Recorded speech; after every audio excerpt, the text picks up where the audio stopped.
Welcome everyone to our presentation tonight, Welkom iedereen vanavond bij de presentatie. where we're going to be having a look at urinary problems, We kijken vanavond naar urinewegproblemen and that will also cover prostate as well. en dat gaat dus ook over de prostaat. And in the second lecture we're going to be having a look at Alzheimer's En in de tweede lezing zullen we het hebben over de ziekte van Alzheimer and rewiring the brain. en de hersenen opnieuw bedraden. There's a proverb, it's Proverbs 14 verse 6. En in Spreuken 14 vers 6 staat: It says, "Knowledge is easy to him that understands." wijsheid is eenvoudig voor degene die begrijpt. So what I like to do is give you a bit of an understanding of your kidneys, Dus wat ik ga doen is u wat onderwijs geven over de werking van de nieren. which of course threads into your urinary system. Dat is natuurlijk onderdeel van het urinewegstelsel. And when you understand how it works, you begin to understand why it gets sick and how you can heal. Als u begrijpt hoe de urinewegen functioneren, dan kunt u ook begrijpen waarom het dus niet functioneert, waarom er ziekte is en hoe het genezen kan worden. So our kidney is as big as our fist. Onze nieren zijn ongeveer net zo groot als onze vuist. And of course we've got two kidneys. We hebben 2 nieren. So a very large man will have a large fist and a little child will have a little fist. Een grote man heeft een grote vuist en een klein kind heeft een klein vuistje. So your kidney is big as your fist and it has a lot of filtering units in it. Nieren zijn zo groot als je vuist en in je nieren zijn er niereenheden waar het bloed gefilterd wordt. So I think we all know that the kidney looks a bit like this. U zult zien, de nieren zien er zo uit. And all the little filtering units are on the edge of the kidney. En die niereenheden, filtratie-eenheden, zijn aan de buitenkant van de nier. In fact, we have 1 million in one kidney. In de nierschors. We hebben er 1 miljoen van in elke nier. So we're going to magnify and have a look at one of these filtering units. We zullen dat uitvergroten en kijken naar een van die niereenheden. And in the little filtering unit, there's little mesh shapes. En in zo'n filtratie-unit zijn er, ziet het eruit als een raster. Ja, precies. And it's designed to filter the blood. En het is ontworpen om het bloed te filteren. And the filtrate comes out and then it is into the bladder and urinated out. En het filtraat komt eruit en wordt uiteindelijk vanuit de blaas uitgeplast. So the blood vessel comes in, and the blood vessel coming in is bigger than the blood vessel coming out. Het bloedvat wat naar binnen gaat is groter dan het bloedvat wat er weer uitgaat. And the reason for that is that then there's a bit of pressure in the little filtering unit. En de reden daarvoor is zodat er druk ontstaat binnen zo'n eenheid. And that pressure, of course, helps to filter more waste out of the blood. En doordat er druk is, wordt er dus meer afval verwijderd uit het bloed. In a 24-hour period, we filter 1,800 liters of blood. In een dag, in 24 uur, wordt er 1800 liter gefiltreerd. And out of that 1,800 liters of blood, 180 liters of filtrate is filtered out. Er gaat 1800 liter doorheen en 180 liter wordt uitgefilterd. Now, we don't have 1,800 liters of blood. Wij hebben geen 1800 liter bloed in ons lichaam. Every 2 minutes, 1.2 liters is being filtered. Elke 2 minuten wordt 1,2 liter gefilterd. So the blood's constantly being filtered in the filtering units. Dus het bloed wordt constant gefilterd in zo'n niereenheid. Now, we don't urinate 180 liters a day, do we? En we plassen ook geen 180 liter uit per dag. We filter approximately 1.5 liters. We urinate. Urinate, ja. Wij urineren dus ongeveer 1,5 liter per dag. So where's the rest? Waar blijft de rest? There's a reabsorption happens in the tubules. In die buizen wordt een gedeelte weer opgenomen. And in this reabsorption, a lot of things are being monitored. En terwijl dat gebeurt, wordt er heel veel geregeld. 3 main things are being monitored and balanced in this area. 3 voornaamste dingen worden dus in dit gebied gestructureerd, geregeld en gecontroleerd. Ja. So the pH of the blood is being monitored. De pH-waarde, de zuurgraad van het bloed wordt gecontroleerd. Because the pH of our blood is kept in a specific range. Want de pH-waarde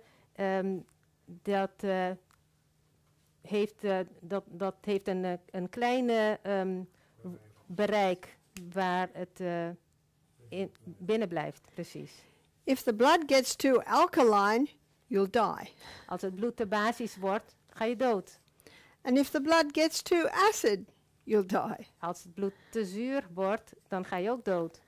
So it's the kidneys that are helping to monitor this and keep it in balance. Ja, het zijn de nieren die dit vaststelt en het in balans houdt. If the blood gets too acid, then extra acid is dropped into the tubules to be urinated out. Als het bloed te zuur wordt, dan wordt er extra zuur uitgescheiden via de nierbuizen en plas je dat ook uit. But if the blood's getting too alkaline, then extra acid is pulled out of the tubules back into the blood. Ja, maar als het bloed te basisch is, dan wordt het ook dus uit de nierbuizen gehaald en weer teruggebracht naar het bloed. So that's a very important function of the kidneys. Een van de belangrijke functies van de nieren. The kidneys also are balancing sodium and water levels. Ook wat de nieren doen is de watergehalte en natriumgehalte waarborgen. Or fluid. Dus het vochtgehalte. So if someone's kidneys aren't working well, often their ankles swell. Ja, als de nieren soms niet goed werken, kunnen mensen dikke benen krijgen. Dikke enkels. If the kidneys aren't working well, then they're not able to balance that fluid in the tissues. Als de nieren niet goed functioneren, wordt de vochthuishouding dus niet goed in balans gehouden. The kidneys are also helping to monitor and balance blood pressure. Ja. De nieren zorgen ook voor een goede bloeddruk. And so these 3 functions are happening in the reabsorption area of the kidneys. Dus deze 3 functies worden die gebeuren dus in de hele absorptie van de nieren. So the tubules basically are like this in the kidneys. De nierbuisjes, tubuli, die zien er ongeveer zo uit. And then the filtrate goes into the ureter and then the bladder. Ja, het filtraat komt in de ureter terecht en dan in de urineleiders en dan in de blaas. And there is the ureter from the other kidney, because we've got 2 kidneys. We hebben 2 nieren, dus dan heb je ook de urineleider van de andere nier. Dat komt allebei samen in de blaas. So it's very important to look after our kidneys. Dus het is heel belangrijk om goed voor je nieren te zorgen. So what we're going to do now is we're going to make a list of things that affect the kidneys. We gaan nu een lijst maken van dingen die invloed hebben op de nieren. So it's vital with the kidneys, number 1, is full hydration. Het is vitaal voor de nieren dat je goed gehydreerd bent. Dus dat er genoeg vocht is. That's 8+ glasses of water a day. Dat betekent 8+ glazen per dag, gemiddeld. So if you're 50 kilos, 8 glasses is good. Als je 50 kilogram weegt, dan heb je genoeg aan 8 glazen. If you're any more, then a little bit more water. En als je meer weegt, dan heb je meer water nodig. So the rule of thumb is 25 kilos of body weight to 1 liter. Een ezelsbruggetje is per 25 kilo heb je 1 liter water nodig. And other fluid will not do. En ander vloeistof, dat telt niet mee. It must be water and water alone. Water en alleen water. I don't think any of us have ever tasted our urine. Ik denk niet dat u misschien uw urine geproefd heeft. And I'm not suggesting you do. En ik stel niet voor dat u dat doet. But you will find it to be a little salty. Maar u zult merken dat het wat zoutig smaakt. So what kidneys also must have is salt. Dus wat de nieren ook goed kunnen gebruiken is zout. And I'll say the whole salt. De hele zout. So that's your Celtic or your Himalayan salt. Dan heb ik het dus over Keltisch zout of Himalaya zout. Because they're the closest to seawater with all of its minerals. Die lijken het meest op zeewater, want dat bevat alle mineralen. Number 3. Would you like some water? Yes. Is vegetables. Nummer 3, dat zijn de groenten. I think I'm right. If someone could get me a glass of water, I'd appreciate that. There. Okay. Why vegetables? Waarom groenten? Vegetables are very high in minerals. Groenten zijn hoog in mineralen. Vegetables are very alkaline. Zijn heel basisch. And they're low in sugars. En laag in de suikers. Ja, dankjewel. And that all does very well for the kidneys. Thank you very much. En dat is dus goed voor de nieren. The color of the urine should be almost the color of water. De kleur van de urine zou haast moeten lijken op de kleur van water. And if it is not, it's usually an indication that the person's not well hydrated. En als dat niet zo is, dan is het een indicatie dat er niet genoeg gedronken is. And that can harm these delicate little filtering units. En dat kan schade brengen aan deze kleine, gevoelige niereenheden. Especially the tubules and the ureter. Vooral de nierbuisjes, de tubuli en de uretra. And it's your urethra where the urine comes out. And that can also be irritated by strong urine. Ja, en ook de plasbuis, dat kan allemaal geïrriteerd raken door een sterke urine, dus waar er niet genoeg gedronken wordt. There are some things that can harm the kidneys and the urinary system. Een ander iets wat schade kan brengen aan de nieren en urinestelsel, So urinewegen. we've got a no list here. Dus dit is de niet, wat je niet moet doen. So this is high meat, Veel vlees, which breaks down to acid. This is also refined sugar. ook geraffineerde suiker, And caffeine, cafeïne, alcohol. alcohol. These all contribute to a very acid condition, causing very acid urine. Deze hebben allemaal betrekking op het, die geven een verzurende reactie en ook een verzuurde urine. Also many drugs. En ook veel medicijnen. Number 5, the kidneys must be kept warm. Het vijfde is dat de nieren graag van warmte houden. So if it's cold around the kidneys, Als het koud is op de plek van de nieren, not a lot of blood will come to that area dan komt er niet genoeg bloed op die plek, purely because it's cold. omdat het dus koud is. And so that can really compromise the kidney's ability to filter the blood. En dat beperkt de nieren in het filtratievermogen om het bloed te filteren. And that can contribute to build-up of waste in the blood. En dat heeft het gevolg dat er meer afval in het bloed achtergehouden wordt. So these factors here are contributing factors to urinary tract infections. En deze factoren spelen mee in het krijgen van een urineweginfectie. So a urinary tract infection Een urineweginfectie can be treated quite simply. kan heel snel, zeg maar, getriggerd worden. So basically called a UTI, urinary tract infection. Ja, urineweginfectie, in het Nederlands UWI. Number 1, hydration. Voldoende vocht is belangrijk.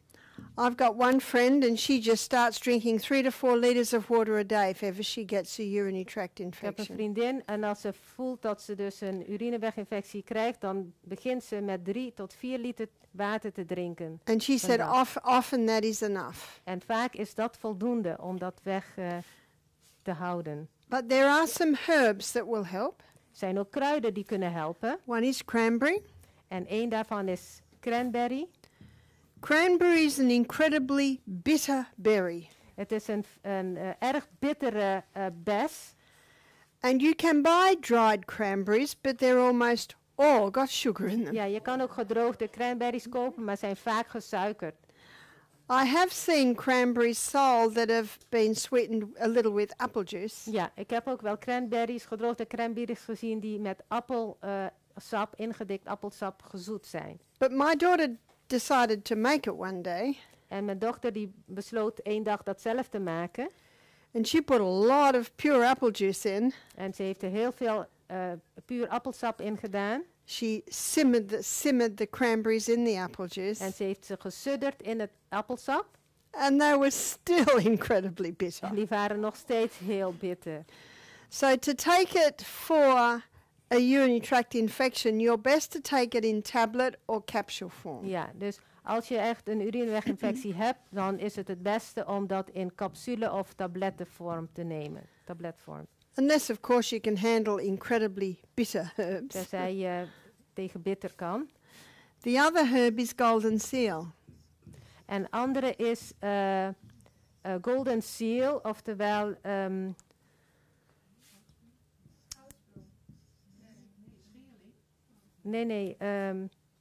geelwortel. Canadese geelwortel.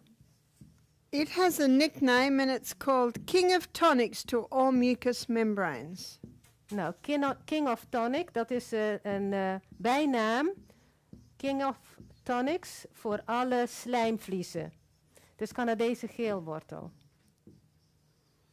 And it is true that our gastrointestinal tract is lined with mucus. En het is waar dat ons maag-darmstelsel helemaal bestaat uit een slijmlaag. But also the lining of the bladder. Maar ook de wand van de blaas. So wherever you get irritation to the mucous membranes, the golden seal will help. Dus waar je ook irritatie hebt in je slijmvlies, dan daar helpt dus Canadese geelwortel tegen. It's also a very strong antimicrobial herb. Het is ook een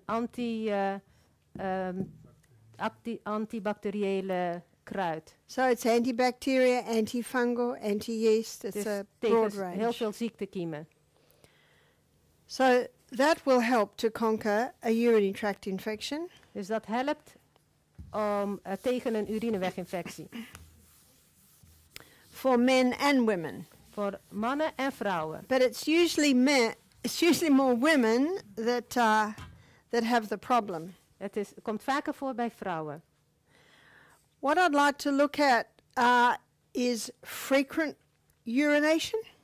We gaan nu kijken naar frequente mixie, frequent gaan naar het toilet. And some people complain to me that they have to get up many times in the night. Vaak hoor ik van mensen dat ze klagen dat ze zo vaak moeten opstaan 's nachts om te plassen. So we're first going to look at women and then we will look at men. We gaan eerst even kijken naar de vrouwelijke klachten en dan naar de mannelijke klachten.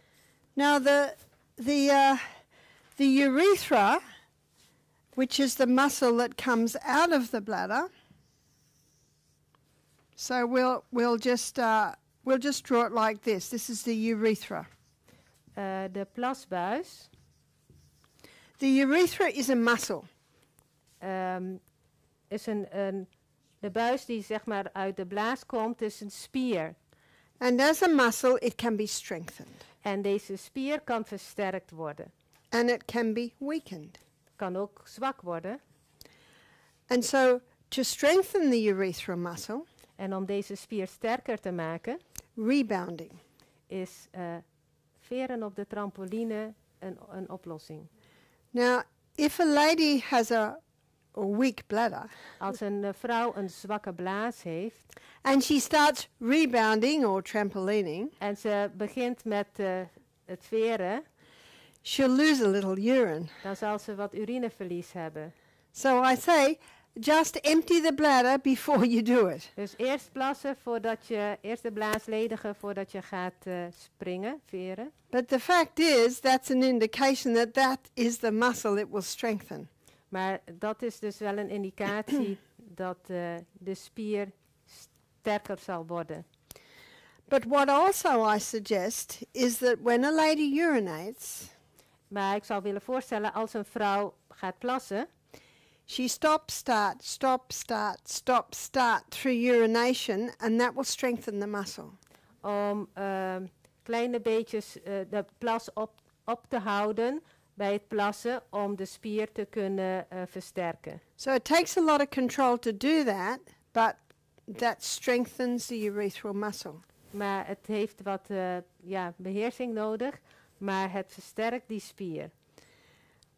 As a lady does this, Als een vrouw dit doet, it's also important that she doesn't run to the toilet at every little call. dat ze niet meteen gaat als ze voelt dat ze moet gaan, dat ze niet meteen daar naar het toilet gaat.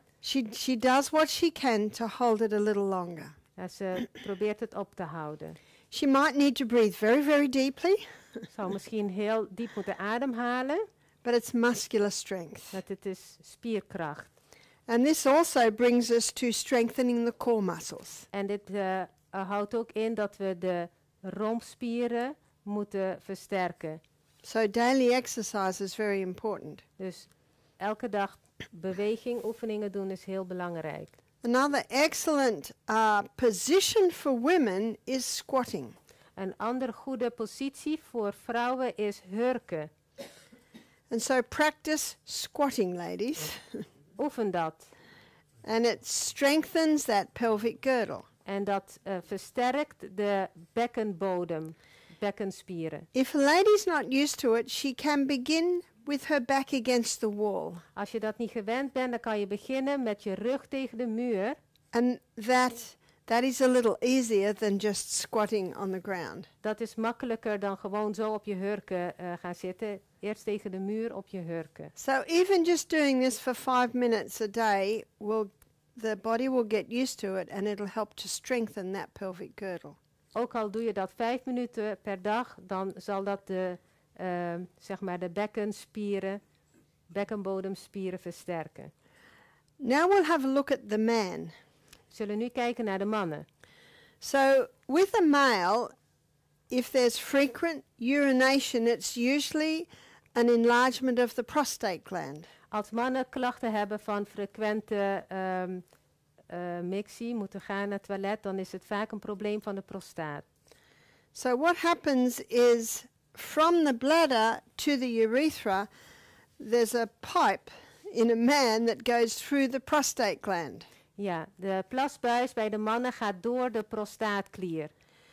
And if that's swollen, it constricts that little pipe. Als de prostaatklier opgezet is, gezwollen is, dan kan het de plasbuis vernauwen. So why would the prostate gland be enlarged? En waardoor vergroot die prostaat zich?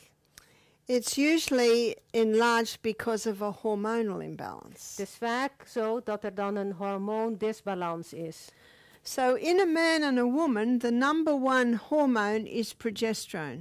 Bij vrouwen, maar ook bij mannen is het eerste hormoon in dit opzicht progesteron.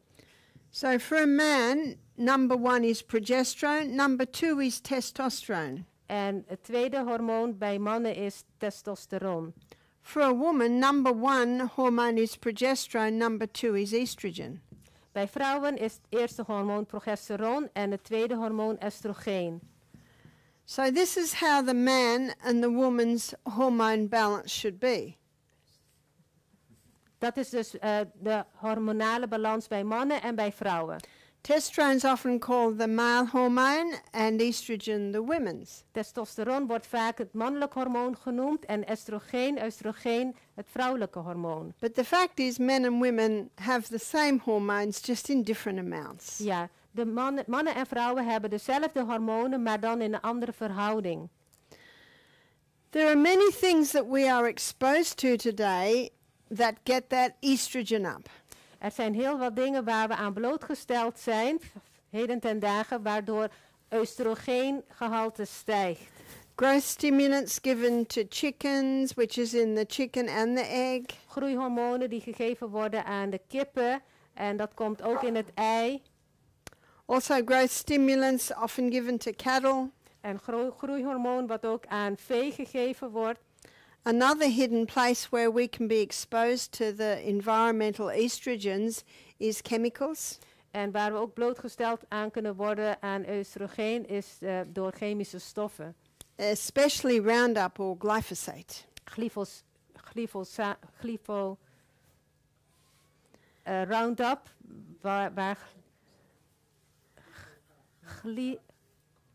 ik kom er even niet uit. Glyfosaat. Is het glyfosaat? Ja. Glyfosaat in zit. But a very common one today, and probably the most common, is plastics, exposure to plastics. Maar het meest voorkomende is blootstelling aan plastic. We're flushed with plastics, We aren't worden we? overspoeld met plastic. So in our food, water, what we drink our water out of, Waar we ons there's water uit drinken, in het eten. so much plastic. But another area that a lot of people don't think of is the fabric that touches our skin. En heel veel waar we dus niet aan denken is een groot aandeel, waar een groot aandeel in heeft, is wat op ons huid komt. Especially acrylic, polyester and nylon. Vooral acryl, polyester en nylon. So what this does is this gets estrogen up. En dit zorgt dat het hormoon oestrogeen verhoogd wordt. Now we're particularly looking at men. What the high estrogen can do, it can get testosterone up too. En een hoog oestrogeengehalte zorgt bij mannen ook dat het testosterongehalte omhoog gaat. And the high testosterone causes the inflammation in the prostate gland. En een hoog testosterongehalte zorgt ook voor een infectie in de prostaatklier. So how to remedy that inflammation En hoe kunnen we dat tegengaan? is to take a cream. It's called the Anna's Wild Yam Cream. En dat kunnen we doen door Anna's Wild Yam Cream te gebruiken. Now this cream, which can be bought in the US, Deze crème kan in de Verenigde Staten gekocht worden. it is an Australian cream. Apparently you can even order it from Australia too. Je kan het ook, het komt uit Australië. Je kan het ook dus bestellen rechtstreeks vanuit Australië. But when it is applied to the skin, Als je het op de huid aanbrengt, the fat cells take it up wordt het opgenomen door de vetcellen and it gets the progesterone up higher, en het progesteronhormoon stijgt. which has an effect to get the testosterone and the estrogen back down to the levels they should be. Waardoor testosteron en oestrogeengehalte daalt. Now this definitely can be used by men and women. Deze crème kan dus door mannen en vrouwen gebruikt worden. It can be used for women for all hormone problems. Het kan voor de vrouwen gebruikt worden tegen alle hormonale klachten. And for men, it can be used for prostate problems, En bij mannen kan het gebruikt worden bij prostaatklachten, penile dysfunction and low sperm count. So there's a few areas. erectiestoornissen, sperma, tekort aan spermagehalte. So these problems are really all a result of a disruption in the hormones. Ja, deze ziektebeelden zijn vaak een gevolg van een onbalans in de hormonen. Proverbs 11 says a false balance is not good. Spreuken 11 staat, een geforceerde balans is niet goed. But a just weight is the Lord's delight. Maar een betrouwbaar juist gewicht is een lust in de ogen van de Heer. And I see it much that this imbalance in the body has causes many problems. Ik zie heel vaak dat deze disbalans in het lichaam heel veel problemen geeft. And that's where the Anna's Wild Yam Cream can come in to help. En die manier kan Anna's Wild Cream daarin helpen. So a woman will apply it twice a day, 3 weeks a month. Een vrouw die gebruikt dat 2 keer per dag, 3 weken in de maand. But because men are not cyclic, Maar omdat mannen geen cyclus hebben, they apply it twice a day with no break. gebruiken ze dat 2 keer per dag zonder een pauze.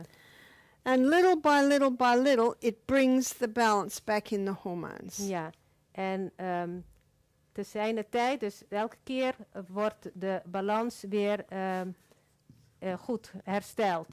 So Beetje bij beetje. to help reduce the inflammation of the prostate gland, Om te helpen om de infectie van de prostaatklier te verhelpen.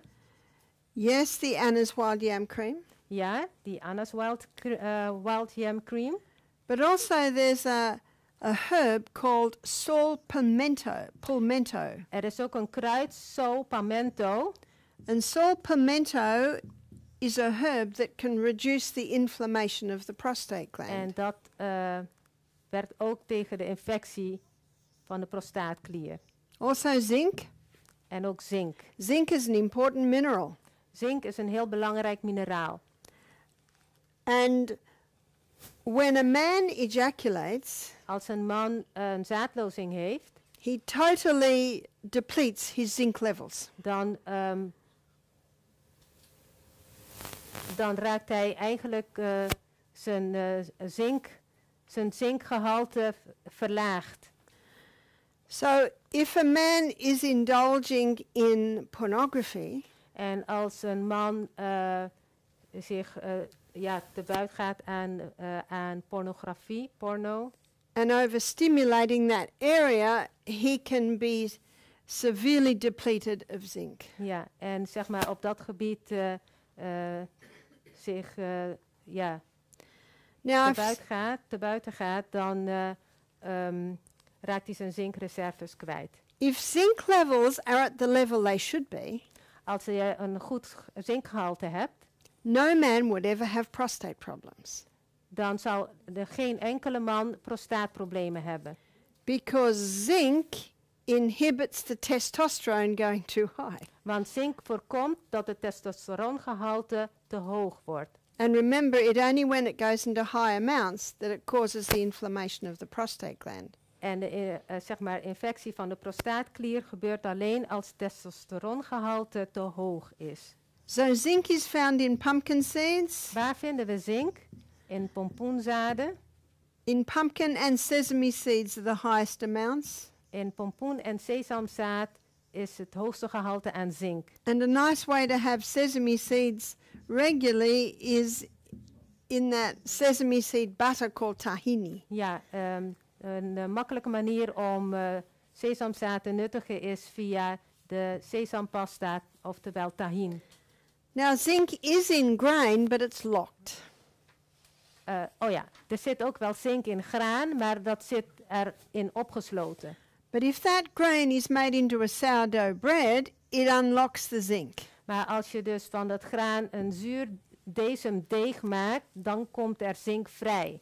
So your best sourdough bread is your sourdough spelt.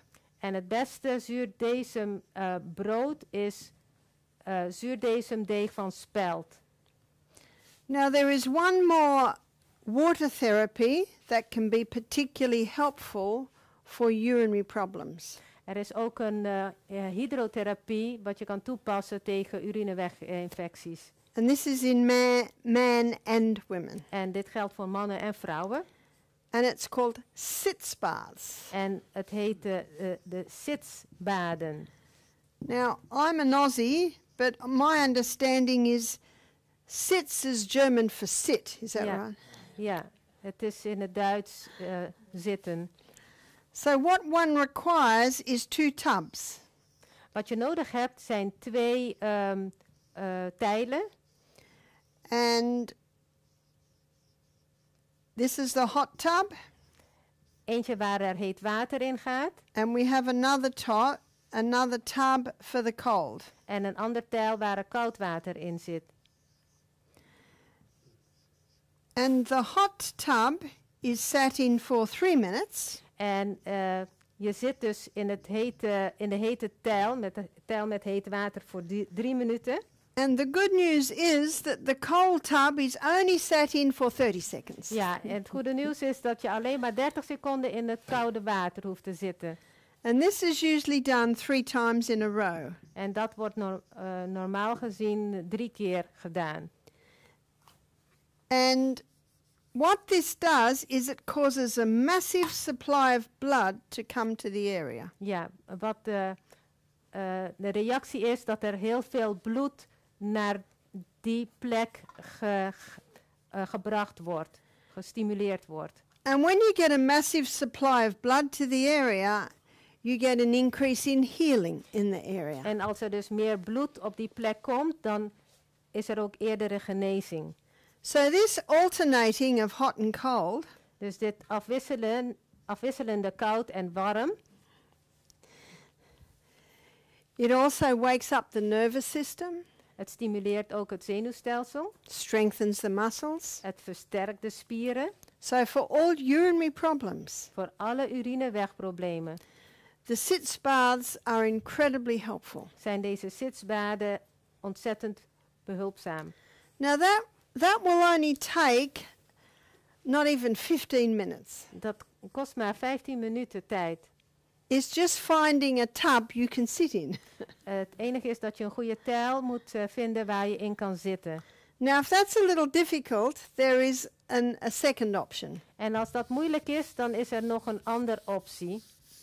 So with the second option, it can be done in a bathtub. Dan kan je dat ook zeg maar in bad doen. And the area that you are targeting is just from probably the belly button to mid-thighs. Ja. En het gebied wat zeg maar waar je dat warm-koud effect wil hebben is vanuit zeg maar vanaf navel tot je dijbenen. So that's the hot that you would do 3 minutes. Dat is dus het hete water, 3 minuten. And then one can have a bowl that's got ice cold water and cloths in it. Ja, en dan kan je dus een tijl hebben met ijswater en doeken. And they can be wrung out and wrapped around the area. En die kan je uitwringen en dan op dit gebied leggen. And also between the legs. En ook tussen de benen.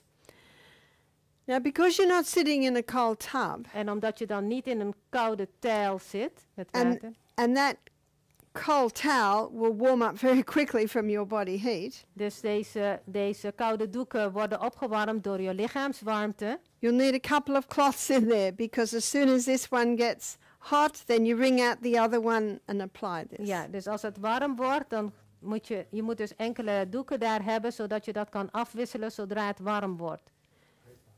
Now, tomorrow night, I'm going to show you in detail how this water therapy works. Ja, morgenavond zullen we gedetailleerd kijken naar hoe deze therapie werkt. But very simply, when you increase blood to the area, Maar eenvoudigweg, als je dus bloed toevoer naar een bepaald gebied stimuleert, you increase more oxygen, more water, more nutrition, dan krijg je meer zuurstof, meer water en meer voeding, and more white blood cells. meer witte bloedcellen.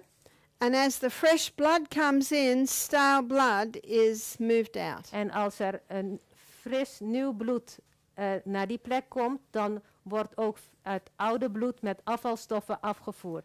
Now, not only does this help in all prostate problems, Dit helpt niet alleen bij prostaatklachten all urinary problems with the male, of urinewegproblemen bij mannen. it'll also help with hemorrhoids. Het helpt ook in het geval van aanbijen. And for women, it of course helps in all urinary problems. En ook bij vrouwen helpt het bij alle urinewegproblemen. But also any problem in the reproductive area. En ook problemen met de voortplantingsorganen. So this is how prostate problems can be helped. En zo kunnen prostaatklachten verholpen worden. And what this is also usually covers the kidney. The kidney sits probably about there. Ja, en ook de nieren worden gestimuleerd, want die zitten zeg maar ter hoogte van je ribben And of course, achter in de rug. your kidneys are an important part of your whole urinary system. En je nieren zijn dus ook onderdeel van het urinewegstelsel. Now, something very important to remember with the urinary system Iets om in gedachten te houden wat de urinewegen betreft. and this is particularly important for people who have a compromised kidneys. En dit is van belang bij mensen waar de nieren niet goed functioneren. And that is that water should be taken little by little. Dat je water beetje bij beetje inneemt. So when the water's taken all at once, Als je te veel in één keer drinkt, that can put quite a strain on the kidneys. legt dat een belasting op de nieren. Now, if the kidneys are strong and healthy, not much of a problem. Als de nieren sterk en gezond zijn, dan is daar niks aan de hand. But if the kidneys are at all compromised in any way, Maar als de nieren op de een of andere manier niet goed functioneren, it can put an extra strain on the area. dan belast dat.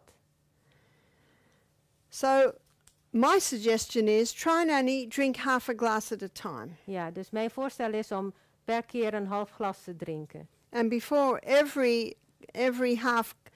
before you start every glass, have that little bit of Celtic En salt. voordat je dus wat drinkt, neem een korreltje Keltisch zout. So if you're having half a glass at a time, every second glass you would take that. Ja, dus als je een half glas neemt, elk tweede glas neem je een korreltje zout. I'd like to now look at herbs for the kidney. En we kijken nu naar de kruiden die goed zijn voor de nieren. Celery is one of the best kidney herbs. Selderij is een van de beste kruiden voor de nieren. So this can be taken in a few ways. Dit kan je op verschillende manieren innemen. You can buy celery seed capsules, Je kan selderijzaadcapsules kopen. or some people choose to have a celery juice. En anderen geven de voorkeur aan een selderijsap. And we have a juice that we serve at Misty Mountain, which is 80% carrot, Wij hebben op Misty Mountain een groentesap wat wij maken. Dat bestaat uit 80% uit wortelsap, it's 10% apple and 10% celery. 10% appelsap of appels en 10% selderij. Now that's called the vegetarian's milk, Dat wordt de vegetarische melk genoemd, because you could just about subsist on that juice. want je kan ervan leven. In fact, I met a lady who gave that as milk to her baby. Ik heb wel eens iemand ontmoet die dit gaf aan haar baby. So her baby was a few months old, but this baby had a skin disease. Deze baby was een paar maanden oud en hij had een huidprobleem. And by the time she saw the naturopath, the baby was about 6 months of age. En toen ze dus naar de natuurarts ging, was dat kind 6 maanden oud. And the top skin would just fall off the baby. En de huid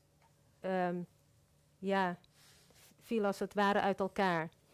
They had tried all different types of milk. Ze hadden van alles geprobeerd, verschillende melksoorten. Even the mother's milk was not working. Zelfs moedermelk, daar ging het niet goed mee. So the naturopath suggested this mix. En de natuurarts die stelde deze mix voor. And the baby responded. En het werkte goed. If you like it stronger, you can certainly put some more celery in there. En als je het sterker wilt, dan kan je dus het selderijgehalte ophogen. Now at Misty Mountain Health Retreat, we do 2 days on juices. Op Misty Mountain Gezondheidsinstituut, dan hebben we 2 sapdagen. And we predominantly use this mix. En wij drinken voornamelijk dit groentesap. Now the celery is from our garden, so it's dark green and very strong. De selderij is van onze eigen tuin en het is donkergroen en vrij sterk. An indication that it's very high in minerals. Dus het is een indicatie dat het heel veel mineralen bevat. Sometimes we add some beetroot. Soms voegen we daar rode bieten aan toe. Sometimes we'll add more grains. En soms ook andere groenten. But it's a variation on that theme. Er is dus variatie, maar het thema is hetzelfde. So celery can be added to salads. It can be added to your hot dishes. Ja, selderij kan je gebruiken in je salades, maar ook in je warm eten. I always add it to a tomato sauce dish. Ik voeg het altijd toe aan een tomatensaus. Because it always calms the sharpness of the tomato down. Want het haalt de scherpte van de tomaat af. The other herb is parsley. En ander is peterselie.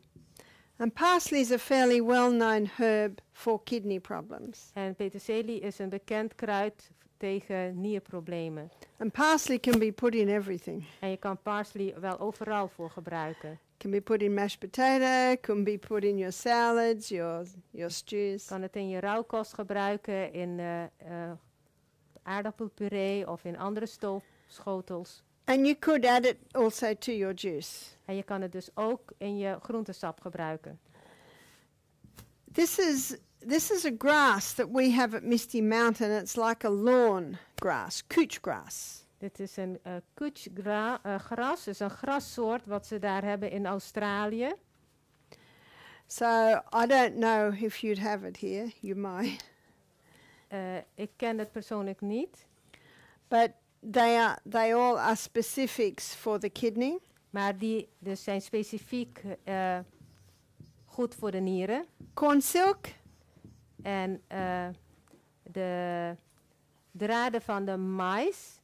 So this is the silk just inside the corn husk. Ja, binnen de maisbladen heb je dus deze maisbaard, heet het volgens mij. But I must stress it must be non-GMO and organically grown corn. Ja, het moet dus echt biologisch geteeld zijn. And if you happen to get your hands on non-GMO organically grown corn, En als je dat kan verkrijgen, then save your silk and dry it.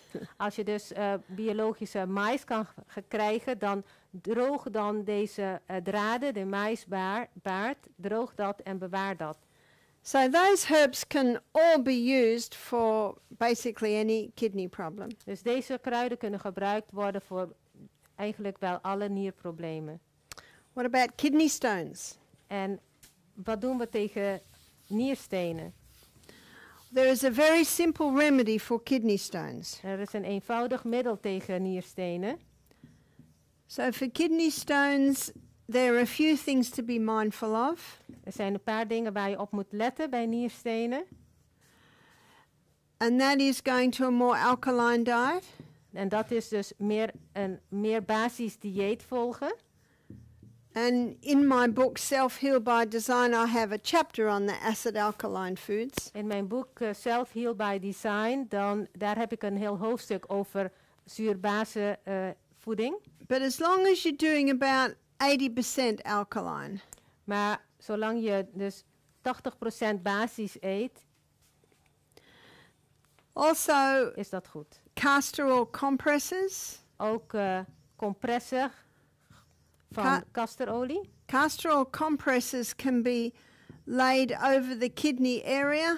Die kunnen dus op de plek van de nieren gelegd worden. And the castor oil penetrates deeper than any other oil. En casterolie dringt dieper door dan elke andere olie. And wherever it penetrates, it breaks up unnatural growths in the body. Waar het doordringt, breekt het ook zeg maar groei af van dingen die daar niet horen. So it'll break up tumors, bone spurs and kidney stones. Ja, dus het breekt zwellingen af, tumoren, ook nierstenen. So it's a matter of, to make the compress, getting several layers. Om een compress te maken heb je verschillende lagen nodig. Get several layers of cloth, and an old toweling is a good choice. Een oud laken is een goede keuze. And looking at it from the top down, Als je dus als je het van bovenaf bekijkt, so that's your compress, you pour the oil on about this much. dat is je compress en dan leg je daar dus de olie op. Because when you pour the oil on, it'll basically sit up like a bubble. Als je daar de olie op legt, dan blijft het als een bubbel liggen. And it'll take about 15 minutes to soak through. En het duurt 15 minuten voordat het echt doordringt. Because a very thick oil. Het is een dikke olie. So when you make it, this is what I do. I put a sheet of plastic down. Dus wat ik doe is, ik leg een stuk plastic. And then put the compress on top. En dan het stuk laken of katoen erop. And then pour on the oil. En dan olie erover. And once it soaks through, it'll go out, it'll spread out a little bit further. En als het dus doordringt, dan verspreidt het zich verder. And then when it is applied to your hot body, then it'll spread out even more. En als het tegen je warme lichaam aan ligt, spreidt het zich zelfs nog meer uit. And so applying the castor oil like that means it's not going to drip everywhere. En als je dat zo aanbrengt, dan zal het niet zeg maar helemaal ronddruipen overal naartoe. Now your kidneys, the top third of your kidney is tucked under your ribs, so the bottom 2/3 is under your ribs. So it's in this area Dus here. de bovenste 1/3 laag zit zeg maar onder je ribben en 2/3 steekt er onderuit. Dus So for the average person, you know, your compress might be about that big to come across that area. ja, voor een gemiddeld persoon is een compress dus ongeveer zo groot om het hele gebied te bedekken. So ideally, at least 5 hours a day you would wear it. Ja, in een ideale situatie draag je dat 5 uur per dag. The key is consistency. Wat van belang is dat je consequent moet zijn. They didn't develop overnight and they won't go away overnight. Ja, het is niet van de een op de andere dag daar gekomen en het zal ook niet plotseling verdwijnen. But there is a herb, if taken, can also break up the kidney stones from the inside. En er is ook een kruid wat van binnenuit de nierstenen kan afbreken. It's juniper berries. En dat is juniperberry jeneverbes. When I was in Italy last year, we climbed up very, very high in the hills, and there were juniper berry bushes on the hills in Italy. Ja, toen ik vorig jaar in Italië was er bovenop de berg waren de jeneverbesstruiken. But what we do at Misty Mountain, we just buy them dried from the herb company. Wat wij doen is dat we dat inkopen van de kruidenfabriek. So this is how you take it. Day 1, you chew 1 berry. Zo gebruiken we dat. Op dag 1 dan kauwen we op 1 bes. Day 2, you chew 2 berries. Dag 2 kauw je 2 bessen. And you keep increasing it until you're up to day 14 and you're chewing 14 berries. En je bouwt het op 2 weken lang totdat je dus 14 bessen op een dag kauwt. Day 15, you chew 13 berries. En op dag 15 bouw je dat weer af. Day 14, 12 berries. En zo bouw je dat verder af. Until Day 16. Yeah. This is what I mean. Until you're up to day 28 and you're chewing one berry. Can you see what you're doing? Ja, totdat je op dag 28 zit en dat je weer 1 bes koudt. You build up to day 14 at 14 berries, and then every day you do a little less till your day 28 down to one berry. Ja. Oké, en dan bouw je dat elke keer weer af totdat je 1 bes gebruikt op dag 28. Sorry, you're right, day 16.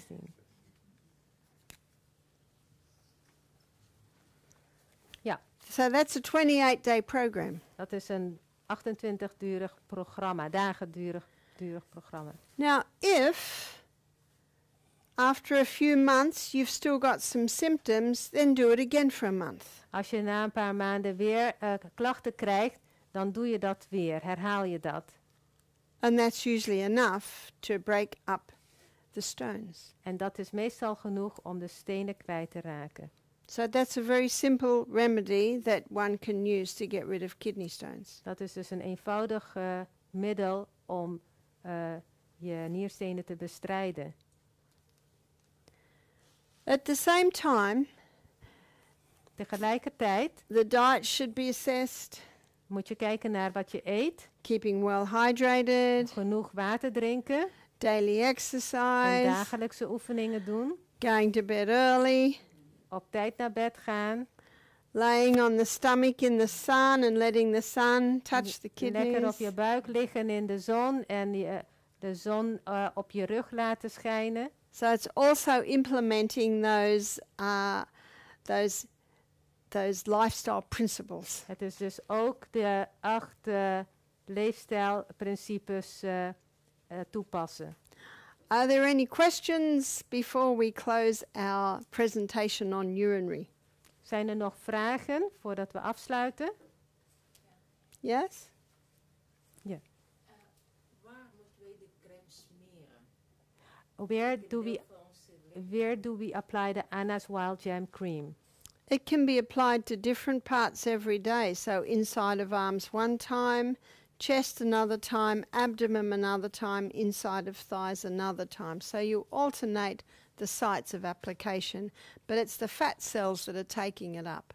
Het zijn de vetcellen die dat opnemen en je wisselt de plek van aanbreng af. De binnenkant van je armen, je borst, je buik, de binnenkant van je dijbenen bijvoorbeeld. Is dat ook in Nederland te koop? Can we buy it in Holland, is the question. It's an Australian cream, but you can order it from Australia. Ja, het komt uit Australië, maar je kan het bestellen. Ja. Ja. Light Channel heeft het ook. You don't have to order from Australia at all. Amazing. Yes? Ik heb even opgezocht wat koolstofgras is. Dat is kweek. Kweek is een heel vervelend onkruid grassoort. Oh, ja. Voor de tuinder, de moestuinder, want die heeft hele lange draden. Dus een centimeter te laten zitten, die draad en dan loopt weer uit. Ja, dus couch grass is kweekgras. Hebben we heel veel in de tuin. It makes a very nice Ja, lawn, ja, het maakt een heel mooi gazon. but it is not nice in your flower or vegetable garden. Precies, ja. Yes? Er is een question online. Hoe zit het met crème, Anna's Wild Jam cream naar de ogen bij de vrouw? What about Anna's Wild Jam cream in the menopause? Perfect. Because menopausal problems are a result of a hormonal imbalance. Want dat kan je prima gebruiken, want overgangsklachten, dat is een teken van onbalans in de hormonale onbalans. So whether you're 9 or 90, Dus of je nou 9 of 90 bent, this cream can help. kan deze crème gebruikt worden. We might have a break now. We hebben nu... Some questions Oh. as well. Is that possible? Mm-hmm. I've got diarrhea and I've got a mental problem. What can I do with that? Well, in our next lecture, we're going to look at the brain. And with diarrhea, we looked at that last night. Your slippery elm can slow that down. Ja. Ja, ik heb een diarree en ik heb een mentaal probleem. Nou, we gaan strakjes hebben over de hersenen. En gisteravond hebben we het over de maag-darmstelsel gehad. En rode iep kan helpen tegen diarree. Yeah? How do I buy that? Health food shops. Do you get health food shops? Yes, ja. Je kan het online krijgen, weet ik zeker. En misschien ook bij Holland & Barrett of gezondheidswinkel. Maar online kan het wel. Ja. Bij Pit & Pit bijvoorbeeld. Als ik me niet vergis. Rode iep, hè? Rode iep. Ook bij vitamine per kost. En dat waren rode iep tabletten. Kan ook. Wat kan ook? Poeder. Of tabletten. Ja. Dankjewel hoor. Ik heb gedacht dat citroenen goed waren tegen nierstenen. Our citrons help lemons against kidney stones. Yes, Citroenen goed tegen nierstenen. they certainly can. Dat kan heel goed. So you use it in your water. Use it in your water, use it as dressings. Yep. In je dressing en het water. Mijn moeder heeft de diabetes en heeft vaak last van infectie. Urineweginfectie. Weginfectie. Ze is diabetes, zegt u? Ja. Oh, her mother is diabetic and she has regularly she has urine problems. Okay, is the lady on medication? Gebruikt ze medicatie Ja, en is overgewicht. and she has overweight. Okay, as she loses weight and controls her diabetes, she should be able to get off her meds. We have seen it many times, and that will all help to control the UTI. Ja, dus als zij gewicht zou verliezen, dan zal ze ook beter haar suiker kunnen beheersen en misschien ervan afkomen. En ook zal het helpen tegen de urineweginfecties. Dat hebben we vaker gezien in Misty Mountain. I have a Die crème ook gebruiken. Can she also use the Anna's Wild Cream? yes. I have a lecture online that shows how to manage diabetes. Ja. Ja, dat kan. En ik heb ook een lezing online. Dat gaat over diabetes. Is it also when you have MS with urinary problems that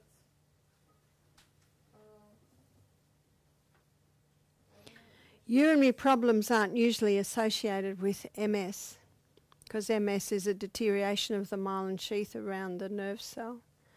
But I guess it could be a part. they could use these things? Yeah. Ja, ook bij MS kan je dit soort middelen gebruiken. I've got EU syndrome, and that means that I had lung emboli and thrombosis in my legs because my blood is thickened, and I use blood thinner. Are there natural remedies for me to get rid of the medication and to control my blood, because I have to control my, what they call in Dutch, INR waarde. I don't know how to say that in English, but there's Yeah, the blood thinning. she uses blood thinners and she... And that has to be between the range of 2 and 3, and the medication doesn't work so good for me. So even vertalen. U heeft een vraag van, kan ik nog wat anders gebruiken om wat helpt tegen, zeg maar, bloedstolsels, stolselvorming. Ja, en ja, bij trombose en longembolie iets wat kan helpen op een natuurlijke manier. How long's she been on medication? Hoe lang gebruikt u al medicatie?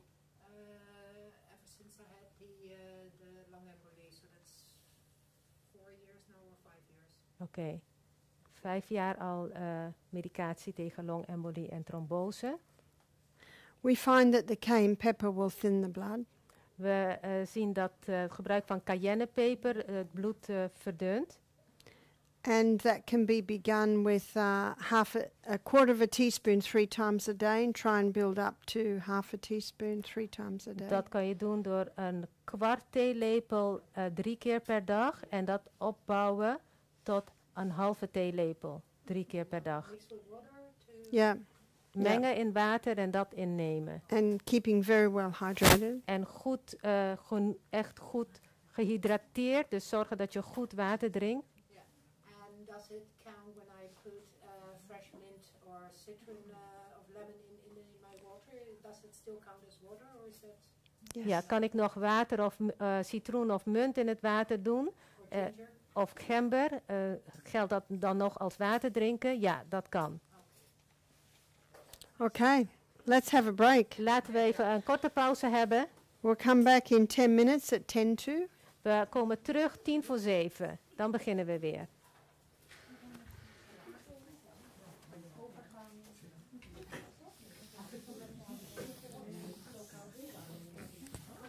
Mijn tas is daarachter. Stuur mij een tik.